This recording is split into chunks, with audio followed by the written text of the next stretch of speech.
Lockhart waved an arm for silence and called, "Gather round, gather round. Can everyone see me? Can you all hear me? Excellent. Now, Professor Dumbledore has granted me permission to start this little dueling club, to train you all up in case you ever need to defend yourselves, as I myself have done on countless occasions. For full details, see my published works. Let me introduce my assistant, Professor Snape," said Lockhart, flashing a wide smile. "He tells me he knows a tiny little bit about dueling himself, and has sportingly agreed to help me with a short demonstration before we begin. Now, I don't want any of you youngsters to worry. You'll still have your potions master when I'm through with him. Never fear." "Wouldn't it be good if they finished each other off?" Ron muttered in Harry's ear. Snape's upper lip was curling. Harry wondered why Lockhart was still smiling. If Snape had been looking at him like that, he'd have been running as fast as he could in the opposite direction. Lockhart and Snape turned to face each other and bowed. At least, Lockhart did, with much twirling of his hands, whereas Snape jerked his head irritably. Then they raised their wands like swords in front of them. "As you see, we are holding our wands in the accepted combative position," Lockhart told the silent crowd. "On the count of 3, we will cast our first spells. Neither of us will be aiming to kill, of course." "I wouldn't bet on that," Harry murmured, watching Snape baring his teeth. 1, 2, 3. Both of them swung their wands up and over their shoulders. Snape cried, "Expelliarmus!"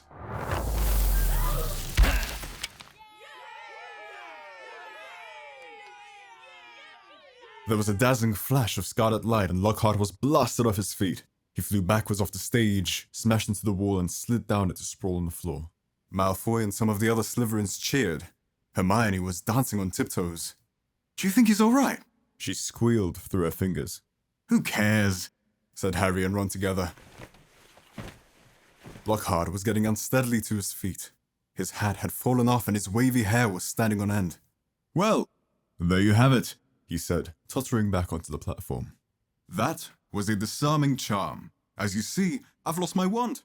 "Ah, thank you, Miss Brown." "Yes, an excellent idea to show them that, Professor Snape. But if you don't mind my saying so, it was very obvious what you were about to do. If I had wanted to stop you, it would have been only too easy. However, I felt it would be instructive to let them see." Snape was looking murderous. Possibly Lockhart had noticed because he said, "Enough demonstrating. I'm going to come amongst you now and put you all into pairs.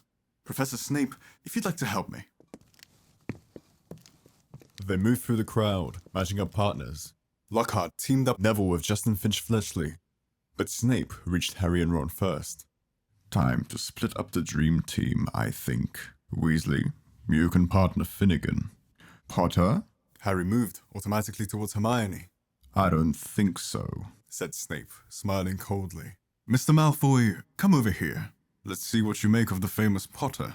And you, Miss Granger, you can partner Miss Bulstrode." Malfoy strutted over, smirking. Behind him walked a Slytherin girl who reminded Harry of a picture he'd seen in Holidays with Hags. She was large and square, and her heavy jaw chattered aggressively. Hermione gave her a weak smile, which she did not return. "Face your partners," called Lockhart, back on the platform. "And bow." Harry and Malfoy barely inclined their heads, not taking their eyes off each other. "Wands at the ready," shouted Lockhart. "When I count to 3, cast your charms to disarm your opponent. Only to disarm them. We don't want any accidents. 1, 2, 3. Harry swung his wand over his shoulder, but Malfoy had already started on 2. His spell hit Harry so hard he felt as though he had been hit over the head with a saucepan. He stumbled, but everything still seemed to be working, and wasting no more time, Harry pointed his wand straight at Malfoy and shouted, "Rictus Sempra!" A jet of silver light hit Malfoy in the stomach, and he doubled up, wheezing. "I said disarm only!" Lockhart shouted in alarm over the heads of the battling crowd as Malfoy sank to his knees. Harry had hit him with a tickling charm, and he could barely move for laughing. Harry hung back, with a vague feeling it would be unsporting to bewitch Malfoy while he was on the floor. But this was a mistake. Gasping for breath, Malfoy pointed his wand at Harry's knees, choked. "Tarantallegra!" And next second, Harry's legs had begun to jerk around, out of his control, in a kind of quick step. "Stop! Stop!" screamed Lockhart, but Snape took charge. "Finite! Incantatem!" he shouted. Harry's feet stopped dancing, Malfoy stopped laughing, and they were able to look up. A haze of greenish smoke was hovering over the scene. Both Neville and Justin were lying on the floor, panting. Ron was holding up an ashen-faced Seamus, apologizing for whatever his broken wand had done. But Hermione and Millicent Bulstrode were still moving. Millicent had Hermione in a headlock, and Hermione was whimpering in pain. Both their wands lay forgotten on the floor. Harry leapt forward and pulled Millicent off. It was difficult. She was a lot bigger than he was. "Dear, dear," said Lockhart, skittering through the crowd, looking at the aftermath of the duels.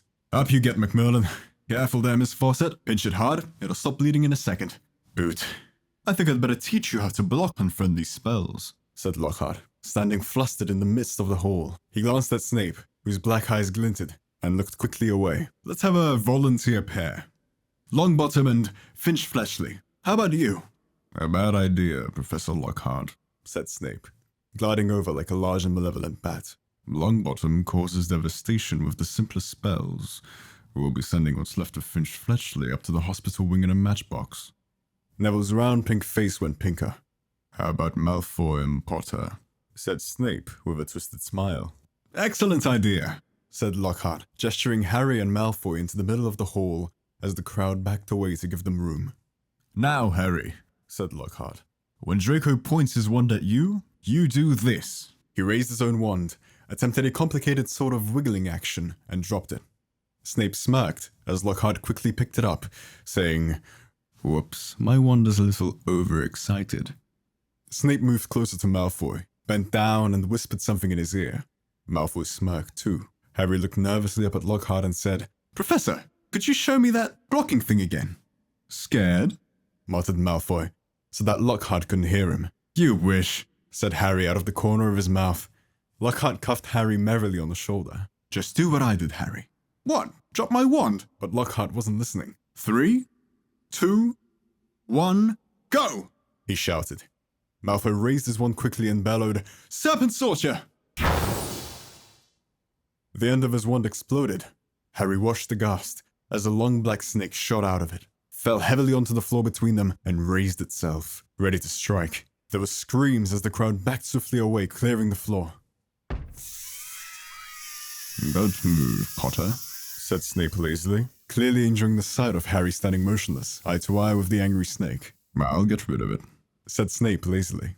"Allow me!" shouted Lockhart. He brandished his wand at the snake, and there was a loud bang. The snake, instead of vanishing, flew 10 feet into the air and fell back to the floor with a loud smack. Enraged, hissing furiously, it slithered straight towards Justin Finch Fletchley and raised itself again, fangs exposed, poised to strike. Harry wasn't sure what made him do it. He wasn't even aware of deciding to do it. All he knew was that his legs were carrying him forward as though he was on casters and that he had shouted stupidly at the snake. "Leave him!"